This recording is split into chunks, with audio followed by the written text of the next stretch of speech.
Am I making this video for you guys, or am I making this video for myself and that I'm not going to take any of my own advice? Hello everybody, welcome back to Neon Green. I am your worst theatrical resource, and yes, I am wearing the same outfit that I'm wearing in that picture in the thumbnail because I thought it would be funny to somewhat recreate it. Another note, my hair is almost that same length that it was in that picture, and I can't wait to cut this when my show is over. Let's get into it. So I have been taking consistent voice lessons since my freshman year of college. I started January of my freshman year, so that at this point has been 3.5 years. And let me tell you how much I hate practicing singing. Now, it's not because I don't think that I need to practice, it's because I know that I need to practice, and when I don't have somebody in the room telling me what I'm doing wrong and telling me what to do right, I freak out. Shooting this on location today in my garage to tie into the theme of the video because I practice my singing and take my voice lessons in this very garage. I liked this setup when I tried to film a video in here last week that I'll film eventually. It's just in a different week when I have more time to film it. So if you're newer to the theater industry or you've just started vigorously training, then you've probably learned that there is a horrible perfectionism problem within our industry. There is this huge pressure to be good at absolutely everything. Even if you want to primarily go into performing, there's still kind of a pressure on you to be a producer and a writer or also a sound designer, and that also ties into the problem in our industry where we just can't get paid a living wage, so you feel like you have to be good at absolutely everything in order to work in your own industry. But I guess that's a story for another day, isn't it? And as someone with her own rampant perfectionism problem, because I have a Capricorn moon and a Virgo rising, not to bring astrology into it, but that's definitely the reason that I do. I've spent a lot of time trying to break down these tendencies, and they don't work. They don't work. So over the years, I realized that my perfectionism manifests the worst when it comes to singing, because singing practice is where I am practicing individually the most. Acting classes, I was always in a group of people. Dance class, usually a group of people, or an ensemble if it was a show. But singing, that was all me. That was all individual, all personal, private training. I hate to say this, but when you're younger, and you're early in your professional training or you're early in your professional career, singing is what gets judged the harshest. I don't like to say that because the further along you get into your training as a performer, whether you do musical theater or not, even if you're in classical voice, acting is what is important. Acting is the foundation of this stuff. But we youngsters love to focus on how good somebody's voice is rather than, are they acting the song? It's true, it's not fun, but it's true. And when you have a perfectionism problem, one of the things that you do is you just listen to how your voice sounds when you're singing, and you're just trying to make it sound good. And sometimes when we are trying to make ourselves sound good, we end up hurting ourselves, both mentally and physically. I am going to put a disclaimer in here. Any of the advice that I give you in this video today is not vocal advice. I'm not a voice teacher. I'm not a vocal coach, pedagogue. No, that's not what this video is about. This is not a how to sing well video. This is a things that will help you in the practice room video. I'm going to say it again. I am not a voice teacher. This is not a how to sing video, okay? Okay. Now, I'm totally not looking at the old Tumblr blog post I made about what makes a good singing practice session for this video. I'm totally not, what did I write again on that, doing that. I mentioned that I take voice lessons. I don't like practicing because when I practice, there's no one in there telling me what to do right. Sorry. So let's get to the point of this video. What makes a good singing practice session? How do you practice singing? How do you not leave your practice session crying all the time? When I learn that, I'll get back to you. There is a saying that I've been told a couple times, and something that I used to remind myself when I'd go into practice sessions.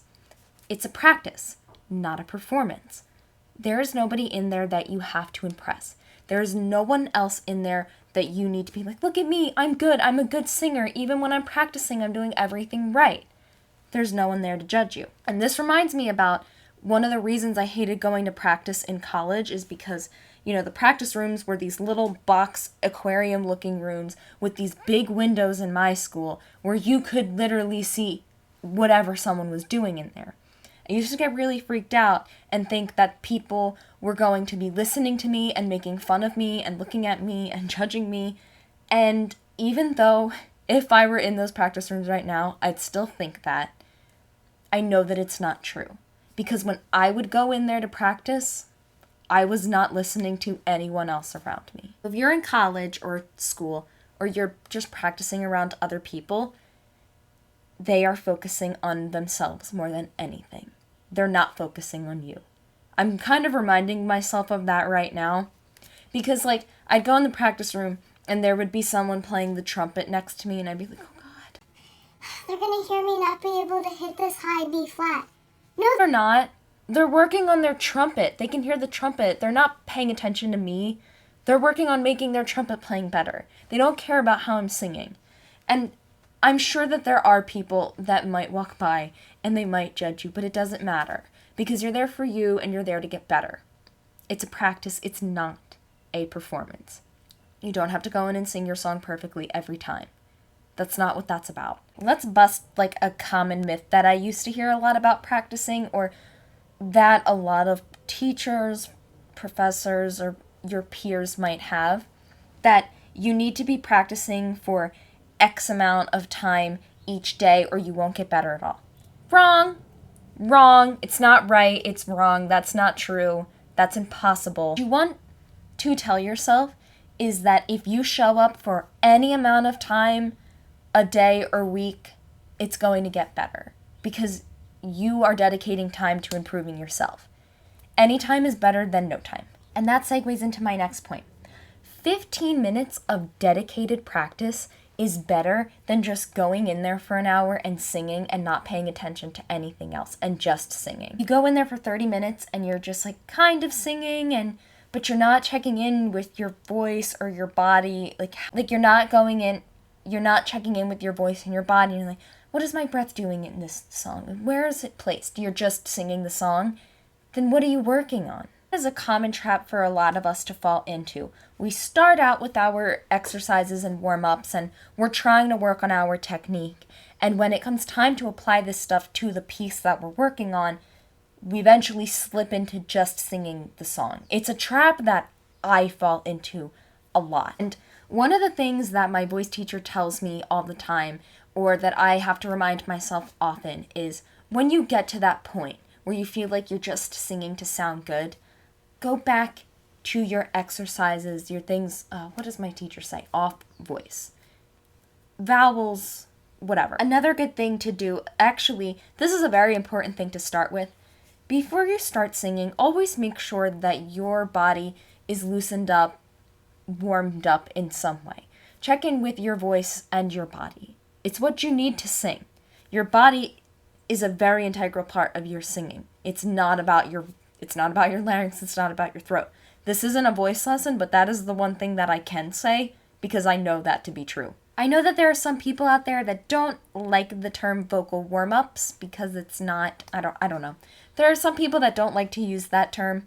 I am I interchange warm-ups and exercises. It depends on what I'm doing. Personally, my practice sessions always start with me physically warming up. Whether that's stretching, shaking out my limbs, turning my head, loosening up joints.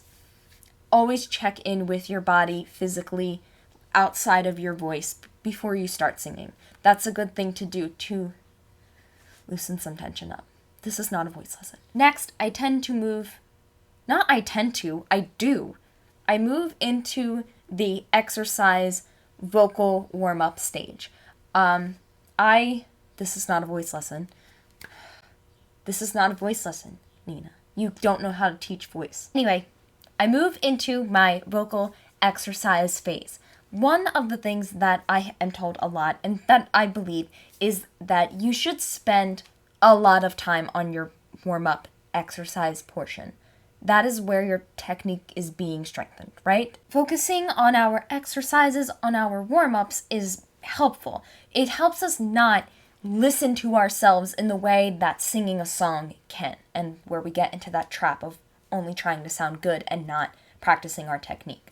So I often like to spend a good amount of time on my exercises, on my warm-ups, to make sure that my voice is intact, it's there, and that it is soaking up the stuff that I learned in my lessons, and that in a technical sense, these concepts that I learned are in my body before I start working on the song. Well, obviously, I don't have a lot of specific tips for when you're working on a piece because it depends on what that piece is. I mean, sometimes if I'm working on a song and it's a belt piece, then my exercises and warm-ups are going to be more catered to my belt. If it's a classical piece, then, that's what my exercises will be. And when I'm thinking about my practice session for the day, I will have at least one goal.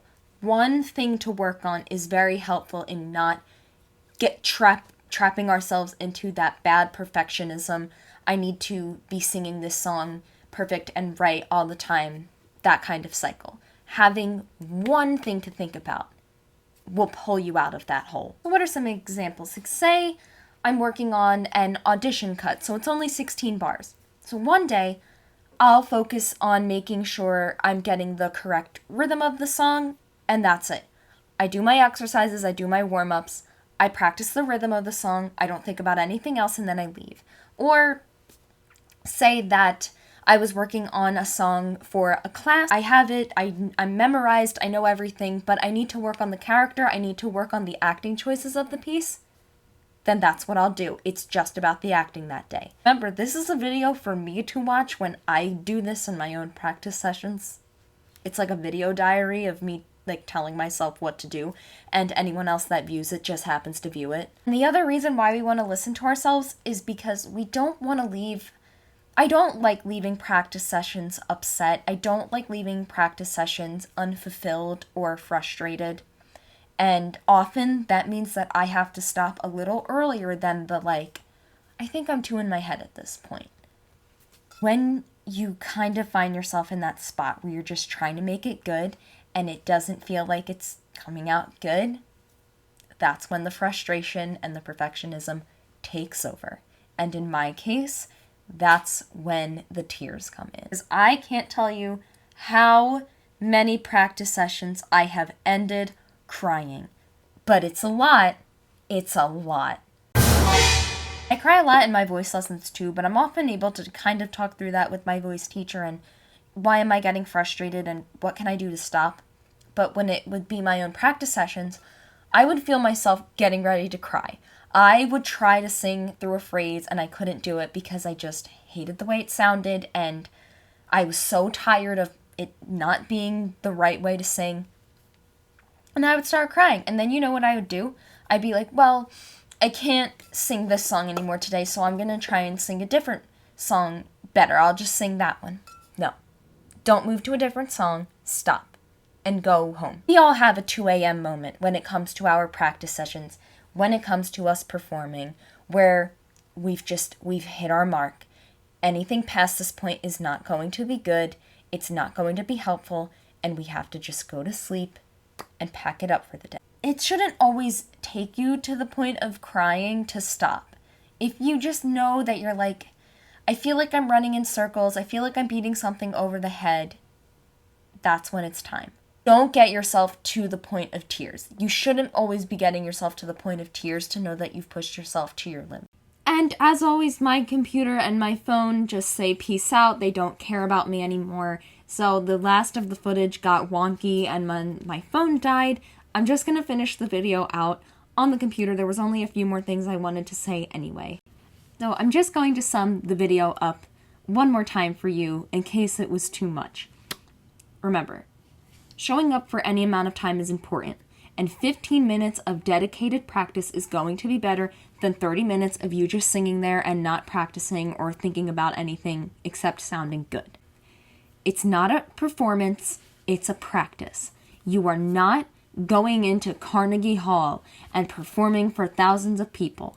You're in your practice room, or in my case, you're in your garage. You are there to apply what you learned in your lesson to your technique and to work on yourself, right? If there are people practicing around you, they're not focusing on you. They're focusing on themselves, just the way that you are focusing on yourself. All right, that is all I have for this week. I'm just going to wrap it up there. My next video will be out on Thursday, as it always is. Remember to like and subscribe and do all of the fun YouTube stuff so that I can get views and subscribers and make videos for more than 3 people every week. Thank you so much for watching. I'm Nina, and remember that there is no one way. I'll see you next week.